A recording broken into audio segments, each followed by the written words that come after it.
Salve, salve galera! Estamos aqui para repercutir com vocês os principais fatos que bombardearam o nosso noticiário essa semana, né?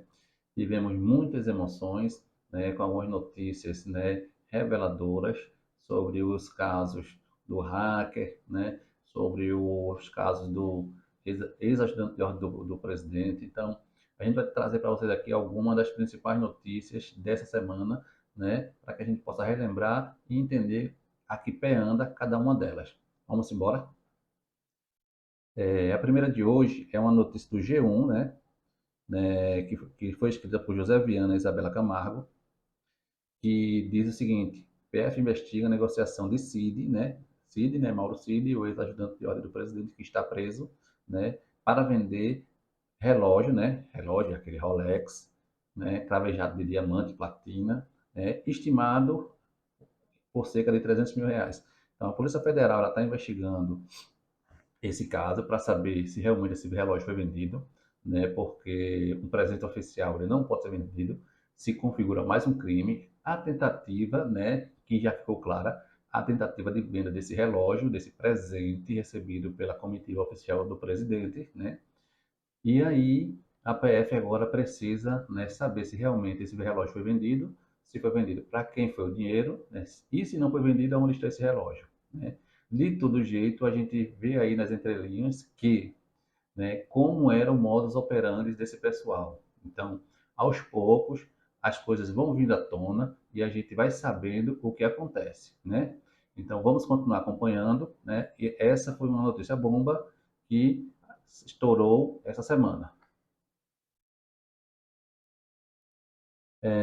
Outra notícia, que vem repercutindo já há alguns dias é em relação ao policial da Rota, Polícia Militar de Elite de São Paulo, que foi morto em trabalho, Segundo o que sai no noticiário, ele foi morto por um sniper do crime e desde então a Polícia Militar de São Paulo vem executando operações, lá na Baixada Santista em relação, para encontrar os criminosos que mataram esse policial da Rota, um jovem policial de apenas 23 anos, que estava ali para defender a população e infelizmente foi vítima da violência.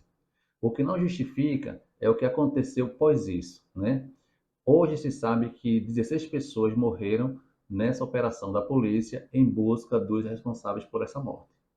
O que não dá para entender é que a polícia matou tanta gente e não conseguiu prender os suspeitos. Mas os suspeitos não estão presos? Sim, mas a polícia não conseguiu prender. Os suspeitos se entregaram e não estavam na região da favela. O que dá-se a entender é que todas essas mortes que aconteceram nessa operação de busca, de captura, foi uma vingança da polícia pela morte do policial. O que não justifica mais violência por violência. A gente sabe que a violência está muito grande, mas quanto custa uma vida? 10 vidas, 20 vidas, 30 vidas, independente da quantidade de vidas que foi ceifada nessa operação, não importa se era a vida do crime ou não, há indícios de cidadãos de bens que morreram nessa operação. Então, assim, a gente entende a revolta, se revoltamos com a violência, com a morte do jovem policial, mas nada justifica a violência aplicada pela polícia nessa operação. E já estamos querendo obter as imagens das câmeras de segurança que estão, no colete dos policiais. Será que essas imagens vão aparecer? Esperamos que sim, que elas possam mostrar realmente o que aconteceu e se houve exagero nas ações da polícia, que todos sejam punidos, Um crime é um crime, não importa de que lado. Assunto muito falado essa semana, foi a história, do hacker de Araraquara, o hacker da Lava Jato, o Walter Delgatti, ter cogitado, tentado fazer uma delação premiada para expor os fatos que aconteceu entre o que ele foi solicitado a fazer quando foi contratado pela deputada Carla Zambelli. A Polícia Federal já vem investigando tudo isso há um certo tempo, né? E não deu tempo dele fazer delação. A Polícia Federal o prendeu antes disso, o que dá indícios de que talvez não se precise da prisão do hacker para que a polícia apresente as provas contra Zambelli e contra o ex-presidente Jair Bolsonaro. No mesmo dia da prisão do hacker, a Polícia Federal também executou mandato de busca e apreensão, né, contra a deputada Carla Zambelli, né, onde foi apreendido, né, alguns objetos, inclusive o passaporte da deputada, o que indica que a Polícia Federal está preocupada com que para que a deputada não fuja e fique fora do alcance da lei aqui no Brasil. Então a gente vai ficar acompanhando todos esses desdobramentos, né, em relação à possível, né, delação, né, e apresentação de provas do que foi feito pelo hacker de Araraquara, atendendo aos pedidos da deputada Carla Zambelli e do ex-presidente Jair Bolsonaro. O que se sabe atualmente é que o hacker recebeu o pagamento dos assessores de Carla, né, do qual eles negam, mas a polícia tem forte indício de que os comprovantes são reais, de pessoas ligadas a Carla Zambelli, o que liga ela mais ainda ao hacker de Araraquara. Então a gente continua acompanhando essa história para ver os seus desdobramentos.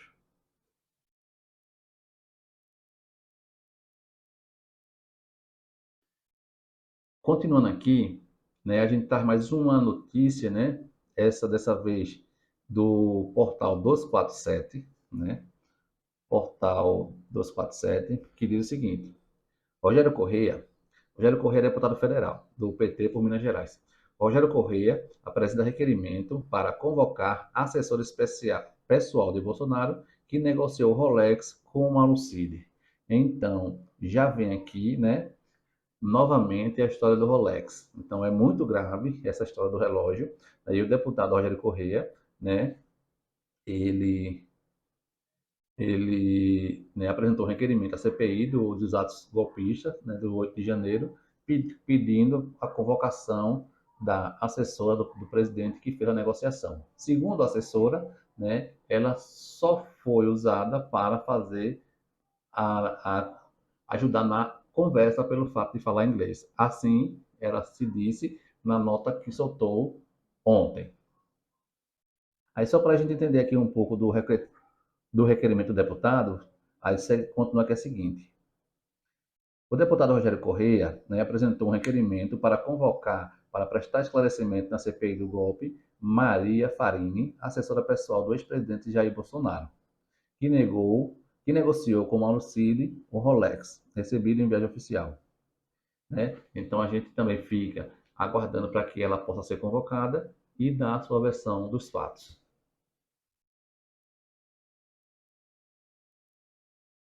Aí, mais uma notícia, né, nesse mesmo sentido, né? Agora voltando para o hacker de Araraquara, onde o assessor, né, o assessor de Zambelli nega ter repassado o dinheiro público ao hacker, né? Público, mas ele acha que se for o dinheiro da deputada mesmo, pode, né? Teoricamente, não se pode pagar com dinheiro nenhum crimes, né? Para que alguém cometa crime. Essa notícia está no site Poder 360. Quem quiser pode dar uma conferida. E aí continua aqui. Jean Guimarães Vilela, assessor da deputada federal Carla Zambelli, né? Que é um dos alvos da investigação que apura as invasões no sistema do Conselho Nacional de Justiça, disse que 3.000 dos 13.000 pagos a Walter Gatti, conhecido como o hacker da Vaza Jato, saíram de sua conta pessoal. Ainda segundo Vilela, o pagamento não foi feito em dinheiro público, com dinheiro público. Foi dinheiro pessoal, direto da minha conta, pessoa física.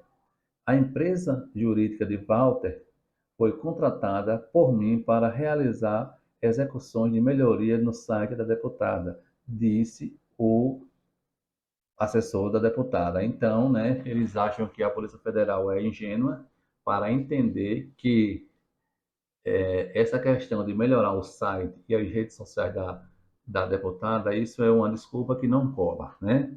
Então, como o hacker já falou inúmeras vezes que ele foi contratado pela deputada e pelo presidente Jair Bolsonaro para realizar as invasões no Conselho Nacional de Justiça, tentar acessar as urnas e expedir o mandato de busca, de mandato de prisão contra o ex-ministro Alexandre de Moraes.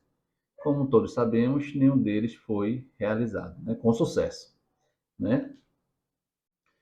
E com mais uma notícia aqui, né, que a gente traz para vocês, ela é uma notícia que está na Folha de São Paulo, né, que fala o seguinte: e-mails apontam que Bolsonaro recebeu pedras preciosas e CPI, né, CPI do Atos Antidemocrático, a CPI do 8 de janeiro, aciona a PGR. Né? Aí, continuando. A CPI do 8 de janeiro quer que a PGR, né, Procuradoria-Geral da República, investigue a origem e paradeiro de possíveis pedras preciosas que foram entregues ao ex-presidente Jair Bolsonaro, né, no final de outubro do ano passado em Teófilo Otoni, em Minas Gerais.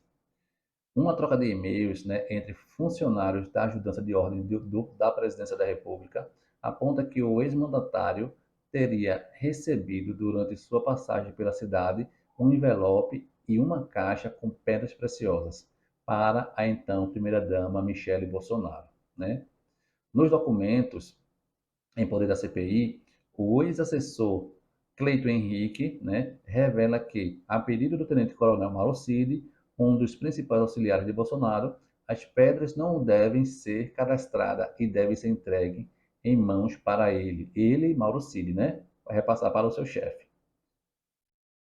Foi guardado no cofre, né, um grande cofre, um envelope contendo pedras preciosas para o presidente, né, e uma caixa de pedras preciosas para a primeira-dama, recebida em Teófilo Otoni, em 26 de 10, né, de 2022.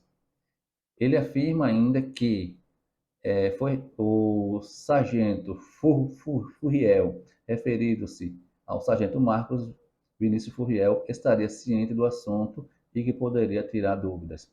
Então, essa semana, né, além, né, de mais indícios do ligamento do ex-presidente com o hacker de Araraquara, né, Hacker de Araraquara, presidente, deputada, né, o envolvimento dos três, né, já surgiu mais essa questão, essa notícia surgiu a notícia sobre o Rolex, a possível tentativa de venda, ainda é uma tentativa porque ele não foi provado o que foi vendido, né?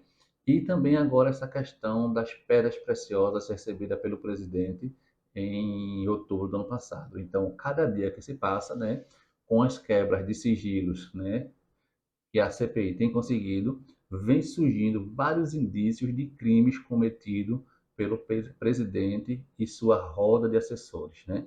Então a gente vai continuar aguardando esses desdobramentos para saber, né, aqui, como andam os fatos, né, e as consequências disso tudo. Por consequência disso tudo, né, ontem, né, o Twitter, né, que é aquela rede social de mensagens curtas, né, a frase Bolsonaro preso ficou em primeiro lugar nas menções do dia. Então, ontem, muita gente, né, repercutiu, né, compartilhou alguma coisa, algum conteúdo com a menção Bolsonaro preso. Então, isso é uma prova de que a população está se convencendo, né, com o que é noticiado constantemente, né, porque a gente sabe que indícios, né, não é condenação, mas tem muitos indícios, claro, da culpabilidade do presidente. Então, as investigações, né, vão achar as provas que existem para cada caso. E o que não existir, ele será absorvido. Então, a gente preza muito para que tudo seja bem investigado, para que o presidente, o ex-presidente tenha, né, um processo legal, e se condenado, se julgado e condenado, que seja com provas, né? Diferente de casos passados, onde se condenava por convicção, né?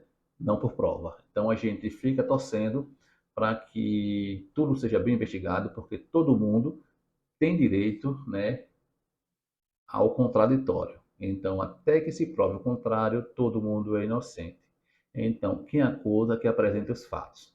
Então, a Polícia Federal está investigando e a gente espera que possa ser provado a culpabilidade do ex-presidente, que ele possa pagar por tudo de mal que fez contra a nossa nação e nossa população. Então, vamos aguardar os desdobramentos e assim que tiver novidade a gente traz para vocês.